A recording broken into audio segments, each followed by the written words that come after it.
چې څوک سورۃ الاخلاص ډیر ډیر وایي. نبی علیہ السلام ته صحابي وی غریب ما بس چې کور ته ننوځي جو بسم سلام ورچوه بیا سورۃ الاخلاص تلاوت کوه. وی صحیح ده. څه ورځې پس راغی وی د الله حبیب دومره مالدار شوم چې الله را سره ګاونډیان مالدار کړل. دی کې الله الصمد دی که نه، الله د ټولې دنیا نه بې حاجته دی. الله مام داسې د مخلوق نه بې حاجته کې څنګه چې ته بې حاجته یې. نو دا وایه الله الصمد. او خصوصا چې کم کسان د یو ملک نشنلټي حاصلول غواړي چې ما ته د دې ملک نشنلټي میلو شوی، کارډ میلو شوی، هغې کې مشکلات دي. الله الصمد، الله الصمد 1,25,000 پیری دي دا وایي دغه ملک نشنلټي به الله ورکي. الله الصمد.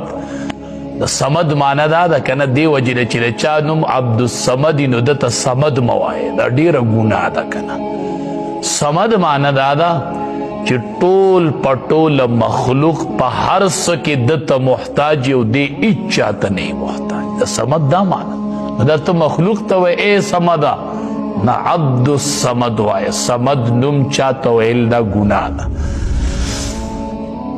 نو سبحانه دا الله ذات ډیر پاک دی. تاسو الله لره لونه ثابتوئ. واذا بشر احدهم بالانثى، حال دا دی چې کله زیری ورکړلی چې دی ته په لور سره، نو ظل وجهه مسوده، وګرځي مخ د ده تک تور.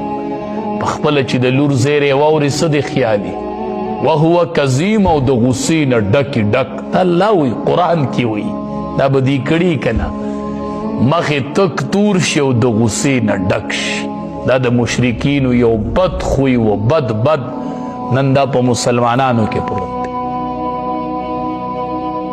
مسلمانان لور به یې شوې، چاته به پته نه وي، هفته پس به وایي بس لور مې شوې ده نه، څه چل لور مې شوې ده نه.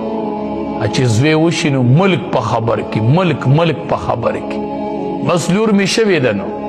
او دا د دې زنانو یو بد عادت دی، بد عادت.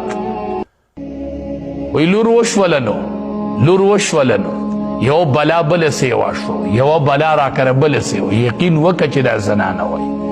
دا خو تاسو د مشرکینو اقوال، دا به مشرکینو وي، مشرکینو، دا خو د مشرکینو خبرې دي.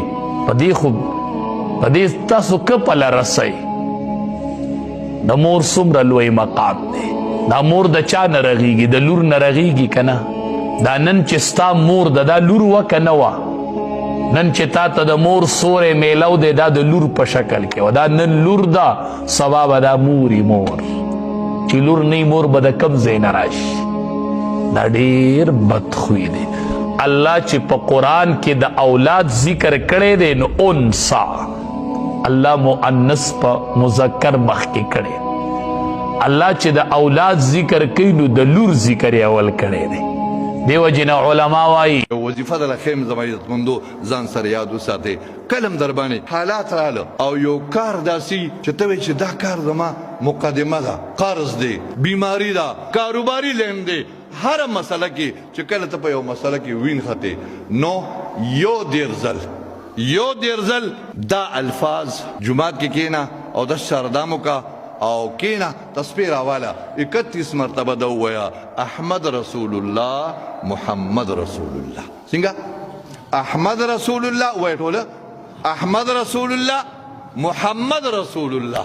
دا الفاظ 31 ځل ویا. او که مسله ډیره غټه ده او مسله ته وایي چې نه حل کیږي، زما خبره نه حل کیږي، نو بیا 100 ځل دا الفاظ ویا احمد رسول الله محمد رسول الله. او بیا د هغې نه وروسته ویا یا الله د دې مبارک نوم په خاطر باندې، د حضور پاک صلی الله علیه وسلم د دې دواړو مبارکو نامو په خاطر باندې دا مسله یقیني طور به ستا مسله الله رب العزت حل کوي. ځکه د پیغمبر علیه السلام د الله په دربار کې لوی مقام دی. او تا د حضور علیه السلام د مبارک نمونه الله ته وسیله کړه. دا الفاظ ځان سره یاد کړئ، احمد رسول الله محمد رسول الله. دا 31 ځل وایي، یو دیر ځل. او یا چې کم دی که مسله ګرانې سختۍ، نو بیا 100 ځلې وایي. الله یې د ټولو مت مشکلات آسان کړي.